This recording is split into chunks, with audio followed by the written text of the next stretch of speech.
pourquoi vous voulez réfléchir comme avant? La Bible dit que les choses anciennes sont passées. C'est la façon de réfléchir avant, c'est parti. Et que toutes choses deviennent nouvelles. Mais pourquoi tu reviens à ton avant où tu as peur que il n'y a plus de peur. Alléluia. Il n'y a pas peur. Moi, vraiment, je suis serein. Imperturbable. Les prix là, ça ne m'intéresse pas. Et je vois que la Bible dit, Dieu renouvelle quoi? Sa bonté chaque matin. Quand je commence là, rationnellement, quelqu'un dit, mais tu es fou. Pourquoi tu aimes les choses trop chères comme ça? Tu ne veux pas faire quelque chose en paille, en papeau? Moi, il fait quelque chose. David dit, je ne donnerai jamais à Dieu ce qui ne me coûte pas. Quand tu fais quelque chose pour Dieu, tu dois faire bien. Mon Dieu est excellent. Ouais. Et quand tu n'as pas la vision, bon, les choses deviennent difficiles pour toi. Ça devient compliqué pour toi parce que tu te regardes avant de parler. J'ai un Dieu là-haut. Alléluia. C'est la source. Et ce verset-là, ça m'habite. Je ne sais plus faire ce qui ne nous coûte pas. À Souba, là, ce que vous allez voir dans 3 ans, là, vous allez dire, wow. Déjà, c'est le lieu marial où il y a l'abri le plus grand du monde. 12 000 personnes peuvent s'asseoir comme ça. Et puis être à l'aise. Vous comprenez? C'est-à-dire que si tu ne vois pas gros, tu n'auras jamais gros. Écris ça. Si tu ne vois pas gros, tu n'auras jamais gros. Et je bénis le Seigneur, je viens de recevoir un homme, un gars qui vraiment, voici un monsieur qui ne veut pas simplement vendre le café cacao, mais qui veut être exportateur. Il a des partenaires français. Et mais bon, il est venu me donner sa vision. Bon, c'est vrai qu'il a quelque... J'ai dit, ça a marché. Si tu ne vois pas gros, tu n'auras pas gros. Si tu vois petit, tu auras petit. Ça, tu es comme cette femme païenne qui a dit, cependant, les petits chiens mangent la nourriture qui tombe de la table des enfants. Oui, pour que le petit chien soit là-bas, ça veut dire qu'il est quand même dans la maison. Donc, vous pouvez être dans le royaume et manger les miettes. Moi, je ne veux pas ça. Je vais être assis à table. Mon Dieu est grand. Mon Dieu est puissant. Et je ne doute pas de sa puissance. Moi-même, j'étais un bègue et puis je prêche aujourd'hui. J'ai dit, bon, Dieu n'a pas eu besoin, moi, de me montrer quelque chose pour que je croie. C'est moi-même, ma vie. Je l'ai vu transformer mon existence. Et je vous l'ai dit hier que dernièrement, il m'a dit quelque chose qui m'intéresse. Ouais. Qui m'a dit quelque chose qui m'intéresse. Et je vais appliquer. Parce que lui, au moins, on se connaît. Quand il donne une leçon, je l'applique à fond même.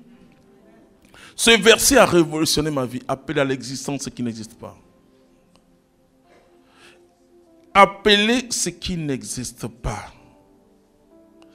Parce que c'est le monde normal de Dieu. Dieu appelle à l'existence. Quand Dieu dit la lumière soit, rien ne s'appelait la lumière. Donc Dieu voit avant que nous on puisse voir. Dieu regarde avant que les autres ne puissent voir. Ton bonheur est déjà là. Mais à toi de voir ton bonheur. Si tu crois que tu es malheureux, il n'y a pas d'obstacle. C'est nos limites avec Dieu. Je vous assure. Vous pouvez changer les circonstances. Votre environnement va changer. L'environnement autour de vous va changer. Voilà. Et comme Dieu me permet maintenant de dire des choses comme ça, je vais dire aux chrétiens. Moi, j'ai vu dès le commencement de ma vie spirituelle et comment la prière a arrêté les tam-tams des féticheurs. Et Dieu dit, allez, pendant qu'on va, eux, ils reculent. On arrive, notre tante, et puis, qui vivait les Oria. J'ai dit au Père Guy, nul n'est prophète ce soir. Prêche. Il prêche 15 minutes. Je prends autorité. Il était 60 personnes en blanc. Si quelqu'un connaît la scène, on a fait 10 minutes.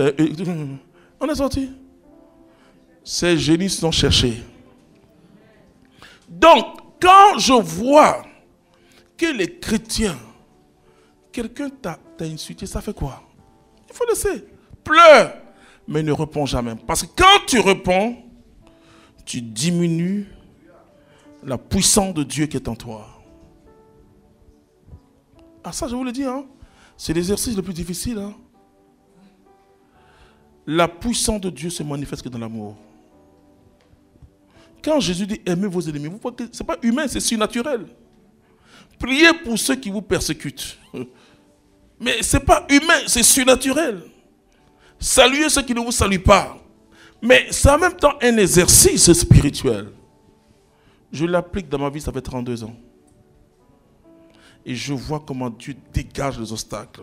La Bible dit, l'ange du Seigneur campe autour de ceux qui le craignent. Il n'a pas dit ceux qui ne le craignent pas, non. Plus tu crains Dieu, parce que quand tu crains Dieu, tu ne sors même pas les mauvaises paroles. Quand tu crains Dieu dans ton cœur, tu ne veux pas un mauvais sentiment. Tu pries Dieu pour que ton cœur soit pacifié par le Saint-Esprit. À partir de cet instant, le diable te fuit. La Bible dit, soumettez-vous à Dieu. Résistez au diable. Il fuira. Moi, je sais que le diable fuit. Je sais que le diable a beaucoup de problèmes à moi. Quelqu'un qui était dans une vie de gasoil, tu n'as pas pu être à sa saluté. Parce que c'est dans notre travail. Tu n'as pas pu avec ça. Tu n'as pas pu avec l'alcool. Tu n'as pas pu avec justement moi, comment l'argent. On faisait des business. Alors, c'est fini, tu es libre. Alléluia. Je suis libre par celui qui m'a libéré. Et alors, quand je ne dis pas que je suis parfait. Je ne dis pas. Mais je ne peux plus retourner dans ma vie passée, c'est fini. Et je dois résister. Vous savez, une année, ça a été très difficile parce que, et même Radio Espoir m'a appelé pour dire, mais tel frère qui a quitté là, il a dit ça. Je dis, l'Esprit de Dieu, c'est le silence. Alors, qu'est-ce que j'ai fait? Dieu m'a inspiré les béatitudes et j'ai écrit sur le mur. Heureux ceux qui sont persécutés à cause du royaume de Dieu, ils seront appelés fils de Dieu. Et quand le Seigneur a fini, parce qu'on est tous des humains, mais c'était la plus grande tentation de ma vie. Parce que je pourrais dire, mais lui là, voilà, c'est moi qui ai fait. Non. Vraiment, que le Seigneur arrache ma langue si je dois prononcer ces choses. J'ai dit à quelqu'un, ne dis jamais à quelqu'un que tu es ingrat. Sinon Dieu va te dire aussi que tu es ingrat. Ah, la Bible est claire, hein? Tout ce que tu veux que l'on fasse pour toi, il faut le faire pour les autres. Ça veut dire ce que tu ne veux pas. Et la manière dont tu juges les autres, c'est comment Dieu te juge. Hein? Moi, je sais ça. Et pour être dans le camp de Dieu, il faut appliquer l'évangile à la lettre. Ça, je vous le dis. Hein? Si tu as péché, ne va pas dire que non, la chair est faible. Il faut dire, j'ai péché. Alors moi, je comprends pas les cas. Après, on est des êtres humains. Jésus savait ça et puis il est mort pour nous. Donc, il y a trop de facilité là.